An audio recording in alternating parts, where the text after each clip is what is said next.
Secretary of State Marco Rubio just crashed out before the United States Senate when he was testifying under oath and he was grilled. Under cross-examination, Rubio stated that it is the position of the State Department that the war in Iran is over. He also stated that going to a UFC fight with Donald Trump was integral to the negotiations with Iran and Pakistan, and he was basically present at those negotiations by being at a UFC fight. Let me show you what went down as Marco Rubio just performed horribly. Bush was so bad, he gave us Obama. History.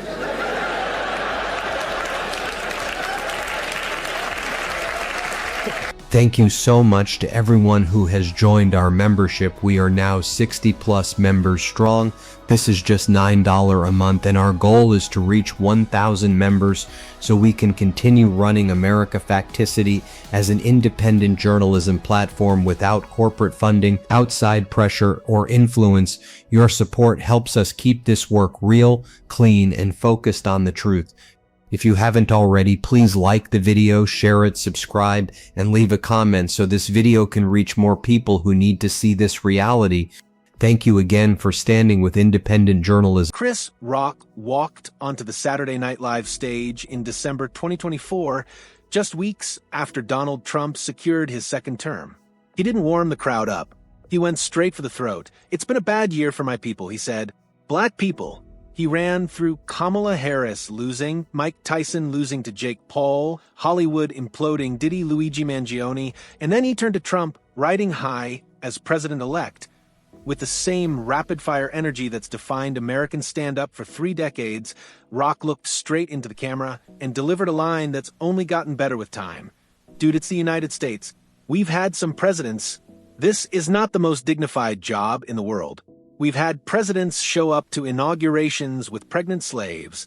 And I'm just talking about Bill Clinton." The room exploded. Rock barely paused. "You know what country we live in. You know the history. You know how many rapists are in my wallet right now? A cup of coffee in America costs 7 rapists. Trump's gonna get it down to 3. In 12 seconds, Rock connected American money, the Founding Fathers' centuries of abuse, and a president-elect facing a civil verdict for sexual abuse, packing more truth into one joke than most political columns manage in 1,000 words. Then he kept going. This time it's totally different.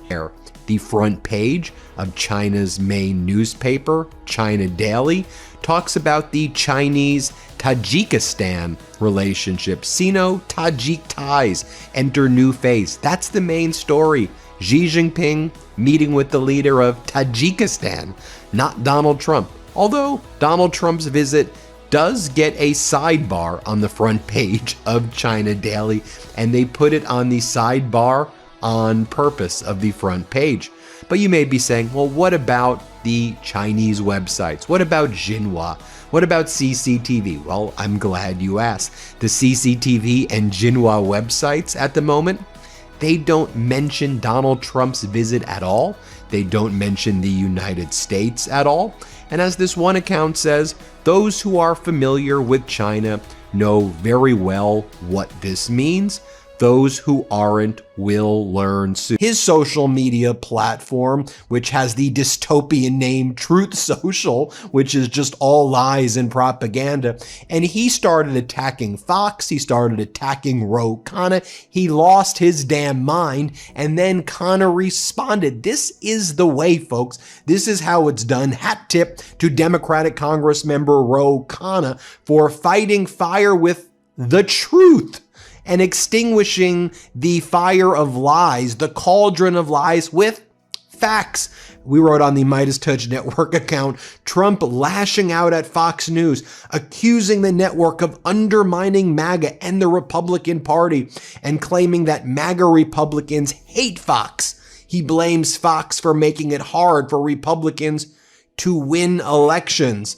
Donald Trump posted the following: You could listen to Fox News all day long, absolutely devour it. But then when you hear sleazebags like Congressman Ro Khanna, a wolf in sheep's clothing, lie, lie, lie, and lie again without any pushback or competent rebuttal from an anchor, in this case, Jackie Heinrich, the entire common sense dialogue that has been going on all day at Fox is completely obliterated. Why would Fox put scum like this on, or others, such as low-rated Bill Maher, who gains credibility by constant referral to him as though he were a liberal source of wisdom, or very low IQ Hakeem Jeffries, who considers the Supreme Court illegitimate and probably hates our country. No matter how fair and balanced the day's news at Fox may be, the end result is destroyed when professional liars, conmen, and liberal crooked politicians, this is why MAGA Republicans, who are actually close to 100% of the party, hate Fox, despite the wonderful contributions made by so many of their great anchors and commentators. Hard to win elections like this. Donald J. Trump. He pointed out that Trump was now working with the #1 African-American in the world, the richest African-American in the world, Elon Musk. And then came the prediction that on live television, weeks before Trump's inauguration, Rock joked that mass deportations would be outsourced to Musk's companies. He called it SpaceX Point 18 months later, watching Musk gain federal access, watching deportations expand, watching the country change. It became clear Rock had already seen it coming. He saw it in December 2024 that Trump never responded publicly to the monologue. He let it sit, but everyone around him knew it landed. Because Chris Rock is one of the last comedians in America who can walk onto a stage in front of millions and make jokes about the president that are funny, devastating, and uncomfortably accurate. And he's been doing it for 30 years. This is the story of Chris Rock's quiet, methodical, decades-long dismantling of Donald Trump, why it matters now, and how the country today is proving he was right. Quick note before we continue. If you want to support independent reporting like this, memberships are $9 a month, less than a cup of coffee. No corporate parent, no FCC license, no merger negotiations with the White House. Just us and you, connecting the dots corporate media won't. Let's go back to October 2020, because the Chris Rock playbook on Trump didn't start in 2024.